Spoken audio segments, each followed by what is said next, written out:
Bon, ce matin à toi, j'espère que tu te portes bien. Alors aujourd'hui, je veux t'inviter à écouter la parole du jour.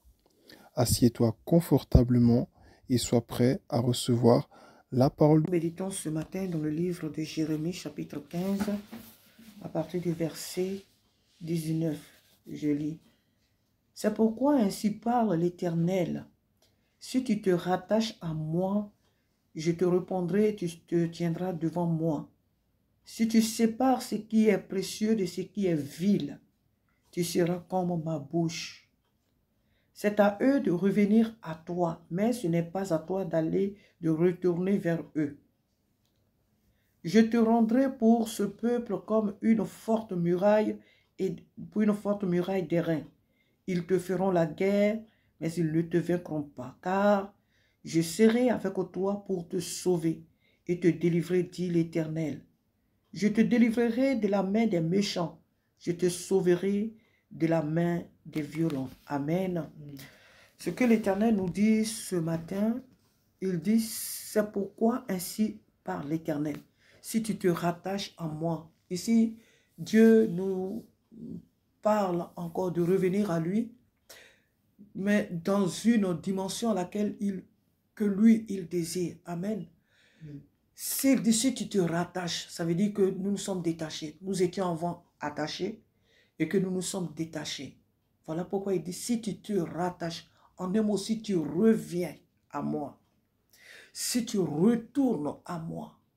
Dieu parle ce matin à celui ou à celle qui s'est détaché de lui pour les choses de ce monde, qui est actuellement dans la distraction, qui est actuellement, qui a vraiment abandonné son premier zèle, son premier amour.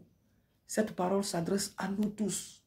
Personne ne pourra dire que non, moi au jour d'aujourd'hui, ma relation avec Dieu, elle est tellement au top que je n'ai pas besoin que Dieu me fasse des reproches. Non, non, non. Tous nous sommes concernés. Dieu veut que nous retournons à lui. Dieu veut que nous revenions à lui. Dieu veut que nous soyons de nouveau attachés à lui comme il le désire. Pourquoi? Parce qu'il a des choses à nous révéler. Il a des choses à nous dire. Il a des choses à nous montrer. Dieu veut parler au monde au travers de nous. Dieu veut parler à notre entourage au travers de nous. Et pour cela, il veut qu'on se dispose.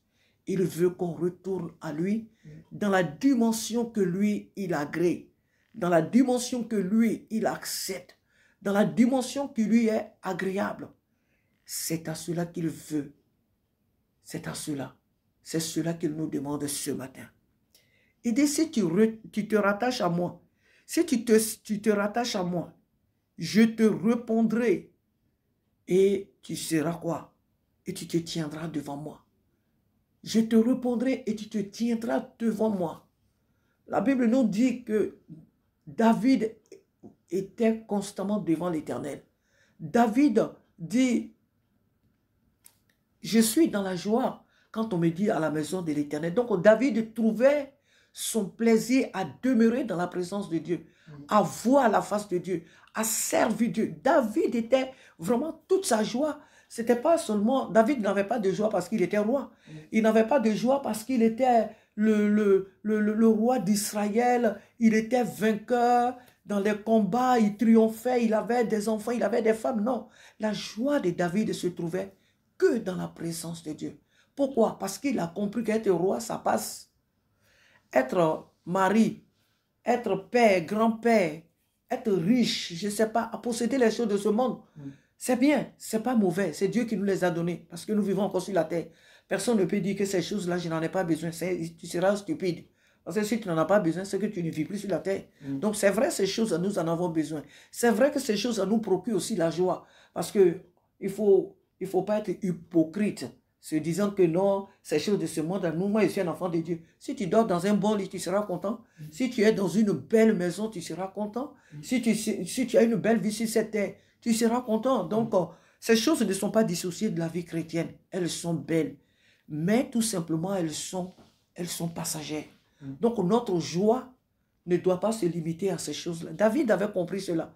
Il sait que ces choses-là, quand bien même qu'elles nous sont nécessaires sur la terre, mais elles sont des passages.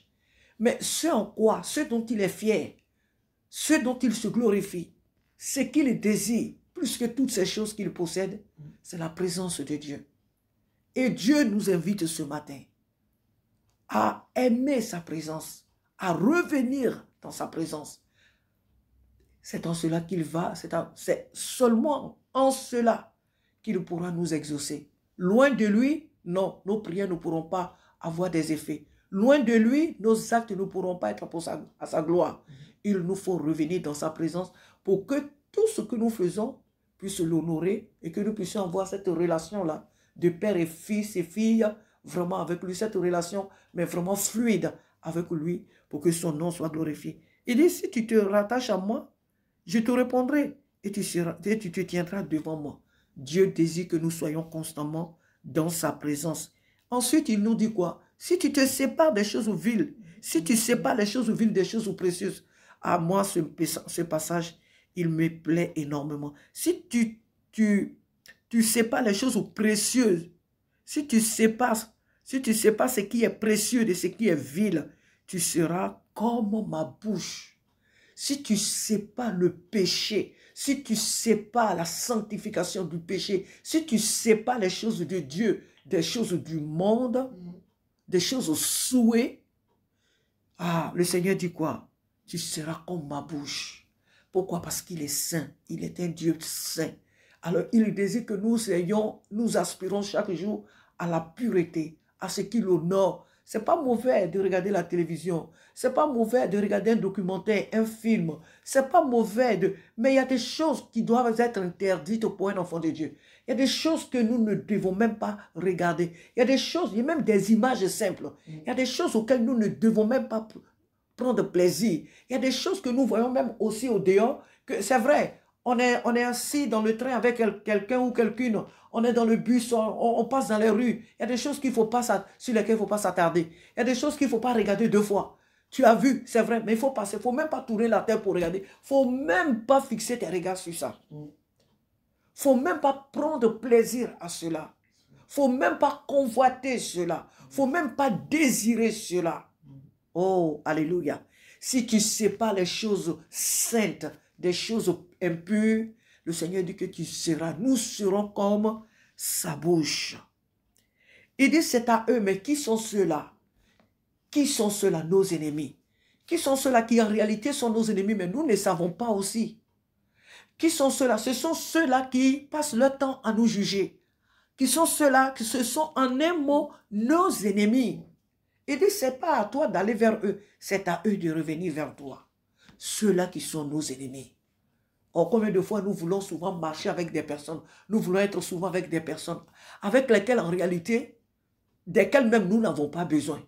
Mais en réalité, ce sont ces personnes-là qui ont besoin de nous. Ce sont ces personnes-là qui ont besoin de venir à nous pour recevoir Jésus-Christ, pour recevoir le salut. Mais ce n'est pas à nous d'aller vers ces personnes qui ne connaissent pas le Seigneur. Ce n'est pas à nous de marcher avec ces personnes qui n'ont pas encore accepté Jésus-Christ comme leur Seigneur et leur Sauveur. Le Seigneur dit, ce n'est pas à toi d'aller vers eux. Toi, tu n'as pas besoin de leur façon de vivre, de leur façon de faire. C'est à eux de venir à toi pour recevoir la vie éternelle. C'est à eux de venir à toi pour recevoir le salut. Parce que toi, tu as en toi la source d'eau vive. Toi, tu as en toi la vie. Toi, tu as en toi Jésus-Christ. Donc, c'est à ce monde-là, c'est à ces ennemis-là de venir à toi pour recevoir la guérison, la délivrance, en aimant le salut. Ce n'est pas à toi de courir après les choses du monde. Ce n'est pas à toi de courir après les gens du monde. C'est à eux de venir à toi. Ce n'est pas à toi d'aller vers eux. Il dit, je te rendrai pour ce peuple comme une forte muraille d'airain. Ils te feront la guerre, mais ils ne te vaincront pas, car je serai avec toi pour te sauver et te délivrer, dit l'Éternel. Je serai avec toi. Je serai autour de toi comme une muraille forte, comme une muraille, une tour d'airain. Je serai avec toi.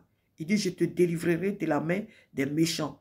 Je te sauverai de la main des violents. Dans une autre version, il dit, de la main de l'homme violent. Alléluia. Vraiment, ce matin, le Seigneur nous interpelle à marcher dans la sanctification.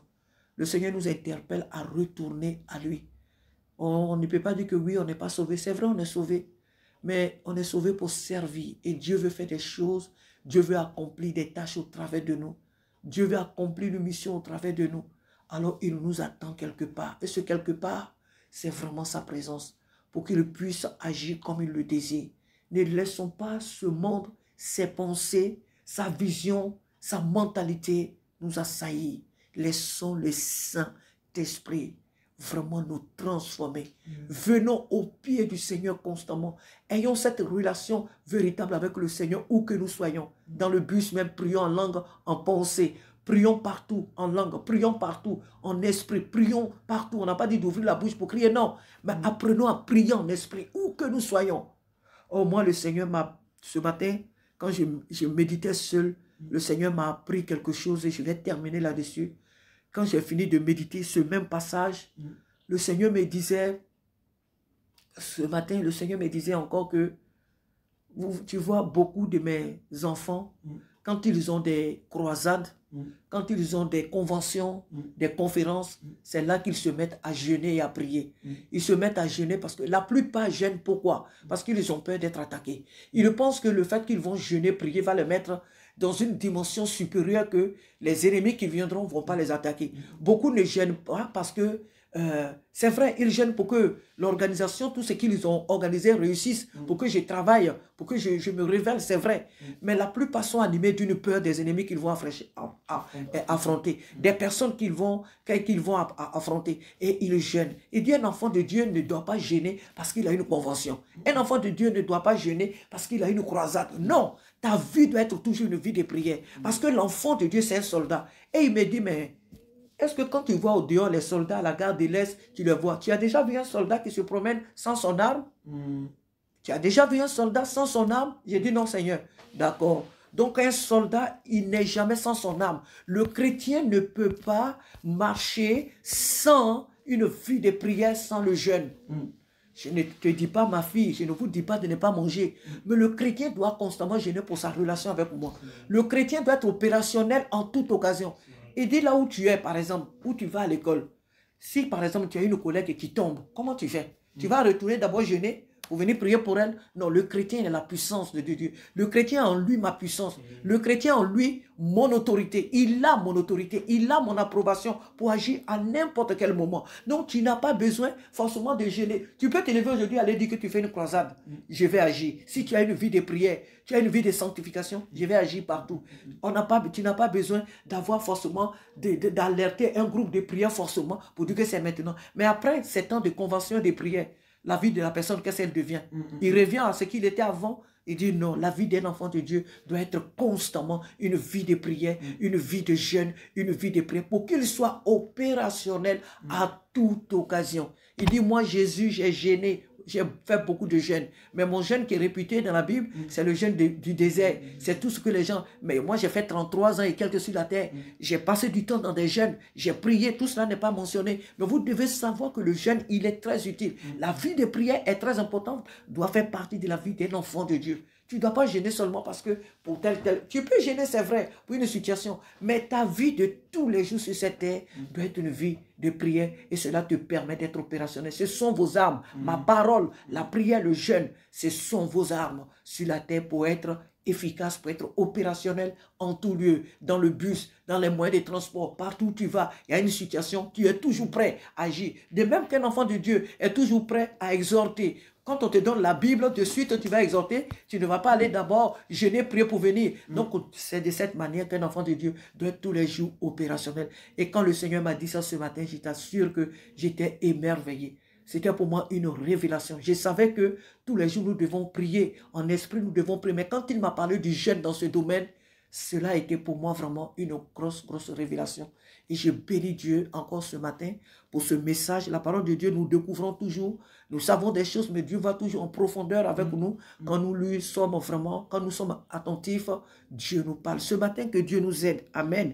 Que Dieu nous aide vraiment à pouvoir nous séparer de tout ce qui ne le glorifie pas et à pouvoir rechercher sa face afin qu'il nous utilise comme il le désire. Amen. Oh, allez. Merci à toi d'avoir écouté ce merveilleux message. N'oublie pas de séparer ce qui est important de ce qui ne l'est pas, de ce qui est sain et de ce qui est malsain. n'oublie pas de te rapprocher du Seigneur, car comme la servante de Dieu l'a dit, étant dans la présence de Dieu, tu seras plus opérationnel pour le servir. Alors demeure dans sa présence et rapproche-toi de ton Dieu. Il t'appelle dans la prière. Que Dieu te bénisse et très bonne journée.